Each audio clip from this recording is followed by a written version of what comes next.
Pamalo atu ile tuli loa mai peo atato wa Atamua mai apia au simai whaafonga ile tautua ale Samoa Entertainment TV.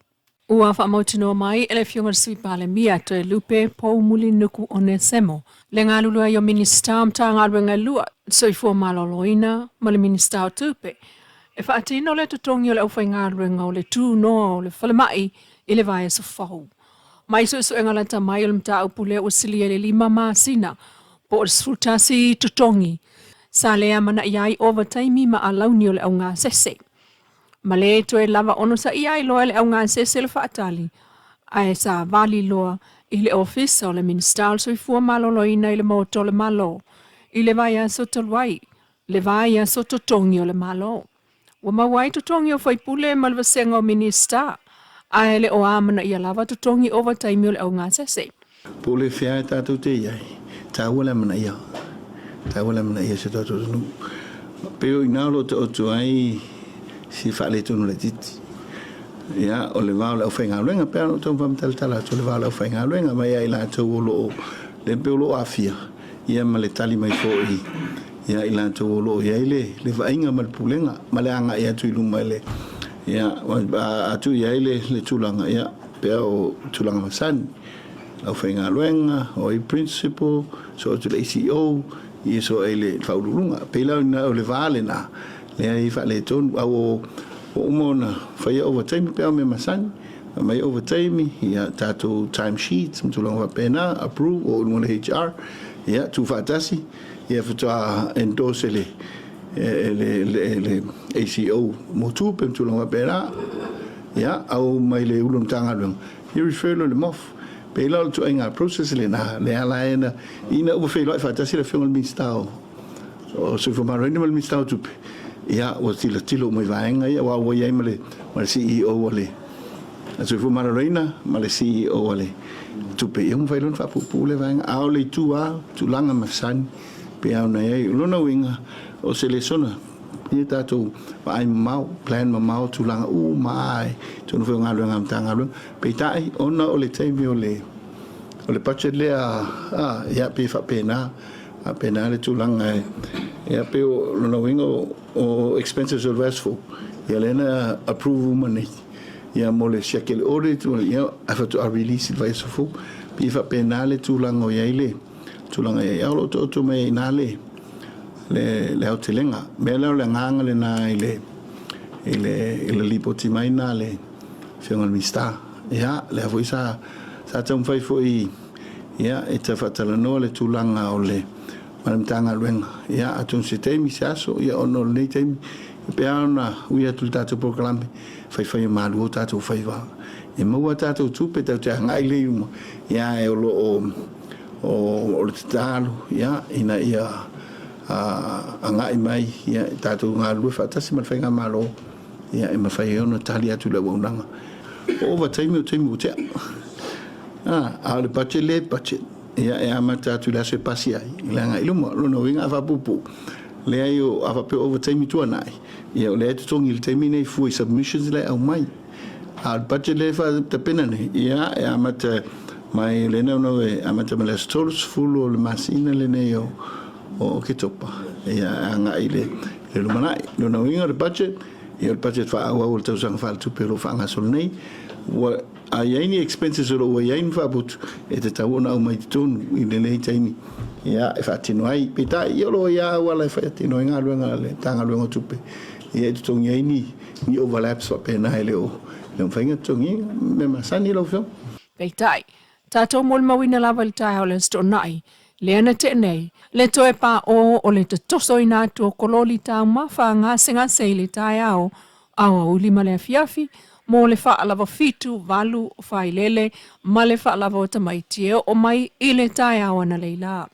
o talo si ai le tutongi overtime o le ngā sese ile tutongi o le malo le vai aso asau ai o le amana ia ma le tonga fiti vavel fa le tonu sa fa malulu o tuai fo ile fionga sui pale mia ngā singa se ono le fa le tonu na tupu le vai aso o tonai e wi ina sa fa tawane tau mafa mai fale inga itua mo ngā singa se Saunoa tu e lupe te tau lava na manino le kabineta ma le whainga malo i se whawhi tauri o iei. Talu o lea wha to atasi le masina talu o na amata le paya inga fau.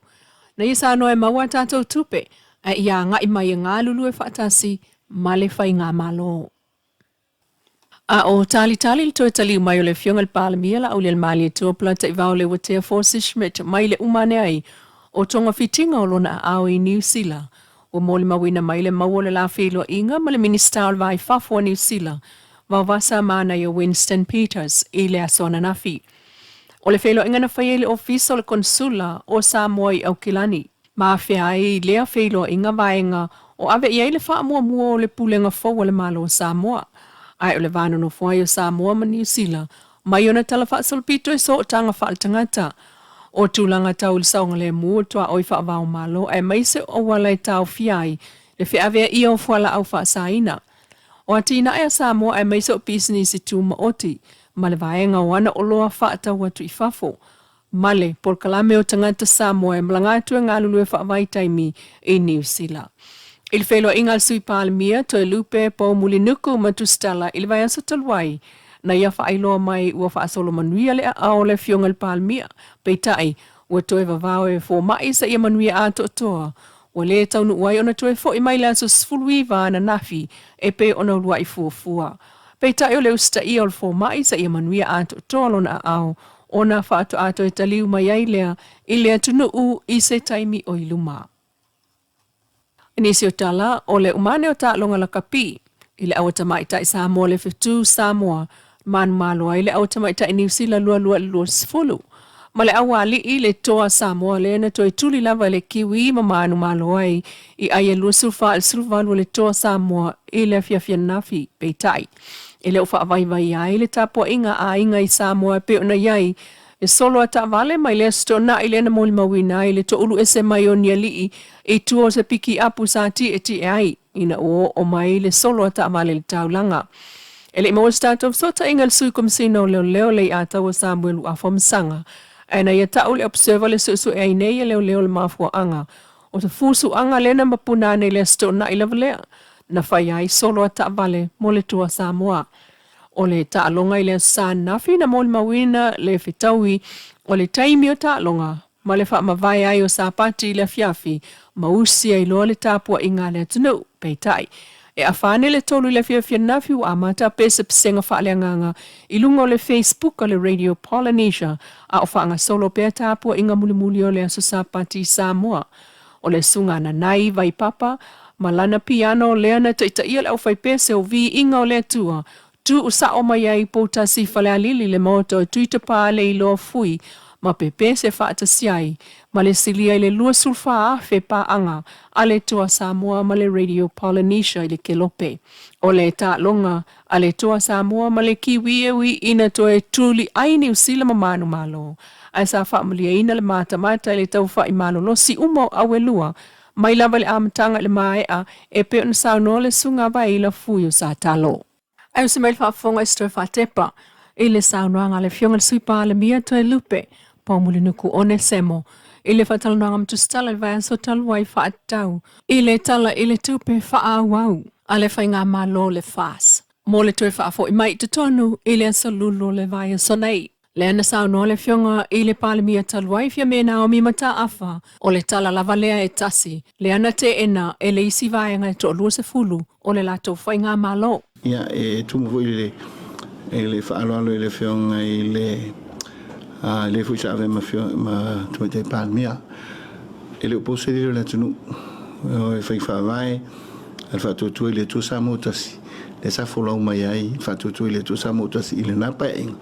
Le ili ni pa inga. I ana whai whaavai i lana anava tauna o mai ia pea ona e whafonga i saunanga le whionga i le teitai o le malo le whionga i laule le mani toa ia o le angava tau whaawau po le budget whaawau aisa matua ia ngā luenga sa iai nala ona le tūlanga o le whaawawina le tūlanga i ona o le minority o whainga malo ele o yele lango ale to telo parliament I lalo lana fionga I lana taita inga. Peo lea unga ia tautala ma le awa I le vaenga. E masalo lo manino ia, e tati tilo fo I le isi tu le. Pea ano ve tatu amata nei le amana ia. Ia, atu asisi tu le amana ia so matu palo talangolango o wala no fo inga. Ia pifa pena, ia o nao le atu asisi la fo ngā lofa ia mea. Ia nao le atu fo faitau. Ia so matu le ato me se matu fa le tonu. Ole tūlanga lau tele le la ia ile fa fonga mai ia le fionga sa fa pito ia matu fa maula lot o ia o tatu o fa ngama fa tu le tu sa mutas le alo apo yo matu so matu fa tawa o le supo ia pole sa mo botu ia fa tu la langa ina ufa ta ape palmeni o am sarolo manino ia il tatu tu singata me mo fa pena ia anale fata pel pal bene le mfayo na la ngai mai no wing ia o fenga malo fa tu ile tu sa mutas le alo u matu lima le au le fiong le tai ia mo matu fata va fola o Samoa ile fa tu ile tu Samoa tas fa mo tatu ngano mo ke siano fa mo tatu tangata. Mai le whaamsinonga I le tai au le songofua, lona luasfulu o ke topa u awe I tua le tangi e namula ulu samiliota, pasanga le sunga pali ili ota e umaspau, o le itu malo whaasale le anga tolu. Watu nei e le whaamsinonga o palota, le taimi mo le to'olua o ta uailunga, e avatua I le whaamaoninga o whaasalaunga o le whaaui itu o lamta upu. Ia toi fo ima iai le stolusfulu o ke topa, I le umane o le whaalaui lo le whaaui itua. Peita I le whaamsinonga lava I le tai au le sungfua o toi tolo I le stofi nei.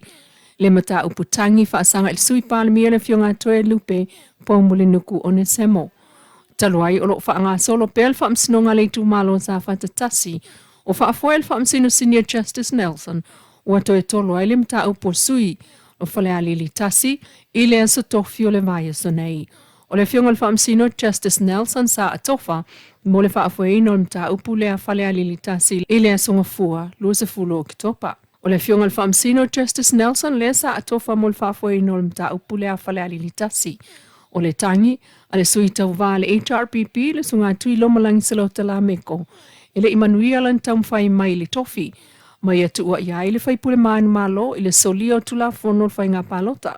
O mai tawina I le tangi e tali e tuai nā tua I ngā tui loma o tapena foi, tua inga le sui palemia e tali e tuai whaasanga I le sui al HRPP. O le asa tofi nei, e wala wale mta upule lumo le whaamsinonga o palota.